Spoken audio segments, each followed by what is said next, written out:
बंगालमध्ये भाजपच्या शुभेंदू अधिकारी यांचे पीए चंद्रनाथ रथ यांची गोळ्या घालून हत्या झाली। ही हत्या ते हिंदू आहे म्हणूनच केली आहे असं मत महाराष्ट्र करणी सेना प्रमुख अजयसिंह सेंगर यांनी केलेलं आहे। पुढे म्हणाले की मतासाठी मुघल धर्माची कट्टरता नष्ट करण्यास सर्व पक्ष अपयशी ठरलेत। मदरसातून देशद्रोही व हिंदू विरोधी शिक्षण दिलं जात आहे हे चित्र दिसून येत आहे, त्याकडे प्रशासन दुर्लक्ष करत आहे। या मदरसामधील हिंदू विरोधी देशविरोधी कारवाई विरोधात सरकारनं कसलीही कारवाई केलेली नाही। उलट हे मदरसे चालवण्यासाठी सरकार आर्थिक अनुदान सुद्धा देत आहे। पाकिस्तान सारखे इस्लामिक राष्ट्रांनी सुद्धा मदरसावर बंदी केलेली आहे। आज देशात धार्मिक कट्टरताऐवजी आपल्या देशाची विकासाची प्रगतीची कट्टरता कशी वाढेल याकडे लक्ष देणं जरुरीचं आहे। चीनचा आदर्श घ्या, त्यांनी धार्मिक कट्टरता नष्ट करण्यासाठी त्यांचे धार्मिक स्थळ बंद केली।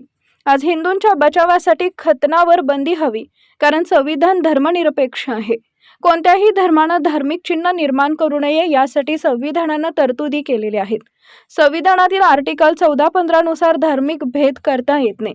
काश्मीरच्या पुलगाममध्ये चड्डी खोलून धर्म पाहिला हे कटू सत्य। मग ज्यांनी खतना केली नाही त्यांना हिंदू समजून खत्म केले।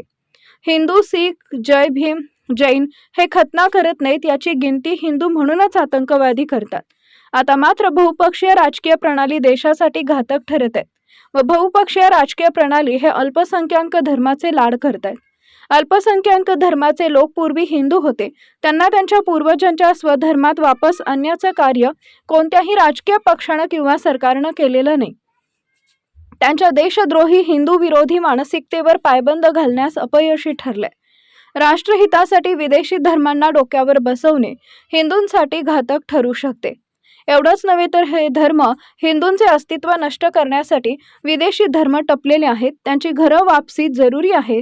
तसा कार्यक्रम सरकारनं करावा। प्रत्येक हिंदूंनी जागृत राहणं ही काळाची गरज आहे, अन्यथा हिंदूंचे सामूहिक हत्याकांड हे विदेशी धर्म करू शकते, होऊ शकते। याचा इतिहास सुद्धा अखंड हिंदुस्थानमध्ये असाच राहिलेला आहे। जसे आज बांगलादेशमध्ये झाले, पूर्वी अफगाणिस्तान, पाकला झाले, त्याप्रमाणे भविष्यात पुनरावृत्ती होऊ शकते असं चित्र निर्माण झालेलं आहे। मोदींनी अहिंसाचं दूध पिलेलं आहे, हे फक्त गोडबोले आहेत। ते या विदेशी धर्मात देशविरोधी संविधान विरोधी कारवाया कडक पावले उचलणार नाहीत।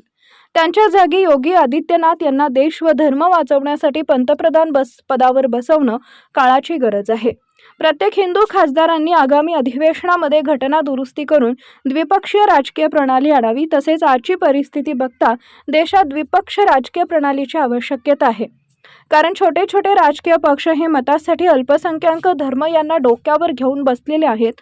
हे पक्ष देशाकरता घातक बनलेले आहेत, देश तोडण्याची भाषा करतायत, जनतेमध्ये धर्मात भेद निर्माण करून हिंदू विरोधी भावना निर्माण करत असल्याचं चित्र ममता बॅनर्जी, ओवैसींचा पक्ष, समाजवादी पक्ष, इस्लामिक पक्ष या छोट्या व प्रादेशिक राजकीय पार्टीवरून दिसून येते, असं महाराष्ट्र करणी सेनेचे अध्यक्ष अजयसिंह सेंगर यांनी सांगितलंय।